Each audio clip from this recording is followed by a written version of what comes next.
আসসালামু আলাইকুম। বাংলাদেশ বেতার রংপুর স্থানীয় খবর পড়ছি নুরফা তানিয়া কুমু। আন্তর্জাতিক শব্দ সচেতনতা দিবস আজ। শব্দ দূষণের ক্ষতিকারক দিকসমূহ, শব্দদূষণ রোধে করণীয় সম্পর্কে জনসাধারণকে সচেতন করা এবং সরকারের দায়িত্ব ও কর্তব্য তুলে ধরা এ দিবসের মূল উদ্দেশ্য। দিবসটির এবারের প্রতিপাদ্য protect your air, protect your health. দিবসটি উপলক্ষে পরিবেশ অধিদপ্তর দেশের 64 জেলায় শব্দ দূষণ বিরোধী অভিযান পরিচালনা করছে। একই সঙ্গে জেলাভিত্তিক কর্মশালা, শোভাযাত্রা, দূষণ বিরোধী সচেতনতা বাড়াতে পোস্টার, লিফলেট ও স্টিকার বিতরণ করা হচ্ছে। বিভাগীয় নগরী রংপুরে দিবসটি উপলক্ষে পরিবেশ অধিদপ্তর এবং জেলা প্রশাসনের যৌথ উদ্যোগে আজ সকালে কালেক্টরেট চত্বর থেকে একটি বর্ণাঢ্য শোভাযাত্রা বের করা হয়। পরে কালেক্টরেট সম্মেলন কক্ষে জেলা প্রশাসক মোহাম্মদ মোবাশ্বের হাসানের সভাপতিত্বে অনুষ্ঠিত আলোচনা সভায় প্রধান অতিথি ছিলেন অতিরিক্ত বিভাগীয় কমিশনার মোহাম্মদ আবু জাফর। সভায় জানানো হয়, জনসচেতনতাই পারে শব্দ দূষণ রোধ করতে। শব্দ দূষণের প্রথম অবস্থান রাজধানী ঢাকা এবং এর পরে দ্বিতীয় অবস্থানে রয়েছে রংপুর, যা উদ্বেগজনক। শব্দ দূষণের মতো নীরব ঘাতক থেকে বাঁচতে সবাইকে সচেতন হওয়ার আহ্বান জানানো হয়। আবাসিক এলাকা, বাণিজ্যিক এলাকা, নীরব এলাকা চিহ্নিত করে শব্দ দূষণের কার্যকর ব্যবস্থা গ্রহণের প্রস্তাব উপস্থাপন করা হয়। উপজেলা পরিষদের নির্বাচনের চতুর্থ ধাপে তফসিল ঘোষণা করেছে নির্বাচন কমিশন। এই ধাপে ভোট হবে 5 জুন। গতকাল নির্বাচন কমিশনের 32তম সভা শেষে এই ঘোষণা দেন ইসি সচিবালয়ের সচিব মোহাম্মদ জাহাঙ্গীর আলম। ইসি সচিব সাংবাদিকদের বলেন, 54টি উপজেলা পরিষদে 5 জুন চতুর্থ ধাপের নির্বাচন অনুষ্ঠিত হবে। এর সঙ্গে নওগাঁ জেলার মহাদেবপুর উপজেলার প্রার্থীর মৃত্যুতে স্থগিত হওয়া ভোটও এ ধাপে অনুষ্ঠিত হবে। ফলে এই ধাপে মোট 55টি উপজেলায় ভোট গ্রহণ অনুষ্ঠিত হবে।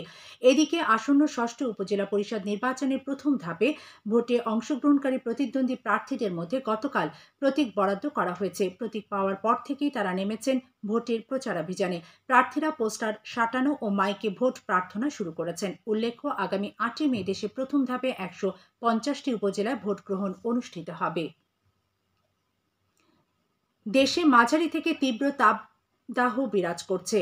গত সোমবার আবহাওয়া অধিদপ্তর পরবর্তী 72 ঘন্টা বা 3 দিনের পূর্বাভাসে জানায়, আগামীকাল পর্যন্ত এ তাপপ্রবাহ অব্যাহত থাকবে এবং এ সময়ে বাতাসে জলীয় বাষ্পের আধিক্যের কারণে জনজীবনে অস্বস্তি বাড়তে পারে। এ পরিস্থিতিতে তীব্র গরমে হিটস্ট্রোকের ঝুঁকি কমাতে 4 দফা নির্দেশনা দিয়েছে স্বাস্থ্য অধিদপ্তর। গতকাল স্বাস্থ্য অধিদপ্তর থেকে পাঠানো এক সংবাদ বিজ্ঞপ্তিতে বলা হয়েছে, দেশে বিদ্যমান তীব্র তাপপ্রবাহ থেকে রক্ষা পেতে তীব্র গরম থেকে দূরে থাকতে হবে এবং মাঝে মাঝে ছায়ায় বিশ্রাম নিতে হবে। এই সময় প্রচুর পরিমাণে নিরাপদ পানি পান করা, হেপাটাইটিস এ, ই, ডায়রিয়া সহ প্রাণঘাতী পানিবাহী রোগ থেকে বাঁচতে রাস্তায় তৈরি পানীয় ও খাবার এড়িয়ে চলা এবং প্রয়োজনে একাধিকবার গোসল করার কথাও বিজ্ঞপ্তিতে বলা হয়েছে। এছাড়া গরম আবহাওয়ায় ঘাম বন্ধ হয়ে গেলে, বমি বমি ভাব দেখা দিলে, তীব্র মাথা ব্যথা ও শরীরের তাপমাত্রা বেড়ে গেলে, খিঁচুনি এবং অজ্ঞান হওয়ার মতো কোনো লক্ষণ দেখা দিলে অবিলম্বে চিকিৎসকের পরামর্শ নিতে বলা হয়েছে। এদিকে লালমনিরহাটের হাতীবান্ধায় তীব্র তাপদাহ থেকে জনজীবন ও প্রকৃতিকে রক্ষায় আল্লাহর কাছে বৃষ্টি চেয়ে ইস্তেখার নামাজ আদায় করা হয়েছে। গতকাল উপজেলার বড়খাতা বাজার ব্যবসায়ী ও ওলামা সমিতির উদ্যোগে স্থানীয় উচ্চ বিদ্যালয় মাঠে অনুষ্ঠিত ইস্তেখার নামাজ এর ইমামতি ও দোয়া পরিচালনা করেন বড়খাতা নুরানি জামে মসজিদের খতিব মাওলানা মোহাম্মদ নাজমুল হুদা। নামাজের শুরুতে মুসল্লিরা পাপ মোচনের জন্য তওবা করেন। এরপর ইস্তেখার নামাজ ও পরে ঘণ্টাব্যাপী দোয়া অনুষ্ঠিত হয়। এ সময় শত শত মুসল্লি আল্লাহর কাছে অনাবৃষ্টি থেকে মুক্তির জন্য মোনাজাত করেন। চলতি 2023-24 করবর্ষের জুলাই থেকে মার্চ এই প্রথম 9 মাসে জাতীয় রাজস্ব বোর্ড এনবিআর মোট 2,59,866 কোটি টাকা রাজস্ব আয় করেছে। এনবিআর এর আয়ের এই পরিমাণ বিগত করবর্ষের একই সময়ের তুলনায় 15.23% বেশি। করবর্ষের প্রথম 9 মাসে রাজস্ব আয়ের পরিমাণ ছিল 2,25,513 কোটি টাকা। এনবিআর জানায়, এই সময় আয়কর আহরণ বেড়েছে প্রায় 19%। আমদানি রপ্তানি শুল্ক ও মূসক আহরণের ক্ষেত্রে প্রবৃদ্ধি হয়েছে 15%-এরও বেশি। এখন শুনুন কৃষি সংবাদ। চলতি মৌসুমে গাইবান্ধা জেলায় 18,500 হেক্টর জমিতে আউশ ধান চাষের কর্মসূচি হাতে নেওয়া হয়েছে।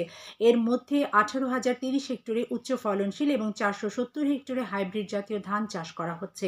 কৃষি সম্প্রসারণ অধিদপ্তর চাষে সহায়তার জন্য কৃষকদের উন্নত জাতের বীজ ও রাসায়নিক সার এবং বাণিজ্যিক ব্যাংকগুলো সহজ শর্তে ঋণ প্রদানের ব্যবস্থা নিয়েছে। আবহাওয়া অনুকূলে থাকলে এবারে জেলায় ৫১,১৭১ মেট্রিক টন আউশ ধান উৎপাদিত হবে বলে কৃষি বিভাগ আশা করছে। সবশেষে আবহাওয়া।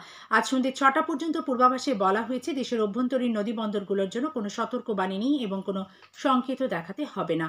খবর শেষ হলো। আমাদের পরবর্তী স্থানীয় খবর প্রচারিত হবে সন্ধ্যে ৭টায়।